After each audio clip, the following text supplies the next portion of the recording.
মোংলা এক সময় কিন্তু কৃষি প্রধান এলাকায় ছিল, এই অঞ্চলে প্রচুর পরিমাণ ধান হতো, এত পরিমাণ ঘের ছিল না। পরবর্তীতে যখন ঘের আসলো এবং জলবায়ু পরিবর্তনের যে প্রভাবটা পড়লো, যে এখন যদি আমরা দেখি এখানে প্রচুর পরিমাণ হিট ওয়েভ হচ্ছে, স্যালাইনিটির মাত্রা বেড়ে গেছে, তারপর থেকে মানুষজন কৃষি বিমুখ হয়ে গেল। মানুষ কিন্তু অসুস্থ হলে ডাক্তার কাছে যেতে পারছে, ক্লিনিকে যেতে পারছে, পশু পাখি যেতে পারছে, কিন্তু আমরা গাছপালা কোথায় যাবে, মানুষজন কই যাবে?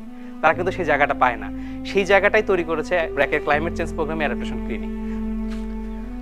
শঙ্করীদি বাসায় আছেন? আপনার কি অবস্থা? গাছপালা কি আর রোগবালাই ঠিক হয়েছে এখন? আমি জন্ম থেকে আর কি এই দক্ষিণাঞ্চলেরই মেয়ে। আমি তখন হচ্ছে আমাদের এইখানে বেড়িবাঁধ ছিল না, এরকম লবণ জল ছিল না। ওই সময় কিছুটা ফসল পাওয়া গেছে, কিন্তু মাঝে যখন আমাদের এই দক্ষিণাঞ্চলে ঘেরের প্রচলন শুরু হলো, তখন থেকে হচ্ছে লবণের কারণে কিন্তু আমাদের ফসলটা কমতে শুরু করছে।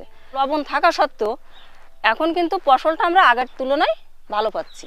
ব্র্যাক হচ্ছে আমাদের যে লবণ সহিষ্ণু যে বীজের জাতগুলো শিখাইছে, আমরা কিন্তু এর থেকেই কিন্তু আমরা বেরোয় আসতে পারছি। এই বীজ চেনার পরে বা জাত চেনার পরে বা কোন জিনিসটা কোন সময় লাগানো যায়, সিজনের যে ব্যাপারটা আছে, এইগুলো জানার পরে কিন্তু এখন সবাই মোটামুটি সবজি করতে পারতেছি এবং আমরা সবজি থেকে মোটামুটি আয় করতে পারতেছি বা নিজেরা সংসারের মধ্যে চাহিদা পূরণ করতে পারতেছি।